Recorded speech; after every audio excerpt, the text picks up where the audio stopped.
Welcome to the Slop Farm. Enjoy the video. You start by getting prerequisites out of the way. Install the same VPN on both devices and pick a nearby server for lower latency.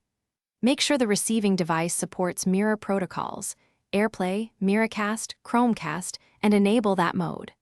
Once done, connect both devices to the same Wi-Fi network or set up a hotspot from the source. This keeps local discovery working. You do this first, so the mirroring discovery and VPN routing won't fight each other when you begin streaming. You now configure the VPN to allow local network traffic. Look for split tunneling or an option like allow LAN access, because otherwise discovery packets may be blocked. After enabling that, connect the VPN on both devices to the same server, check the VPN IP and ping to ensure low latency. Next, initiate the mirror.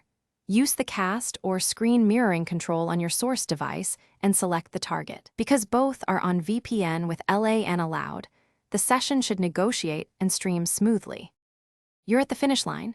Confirm audio and video sync, then optimize by switching to a closer VPN server if you notice lag or buffering. If mirroring still fails, test by disabling the VPN on one device briefly. This isolates whether the VPN is the problem.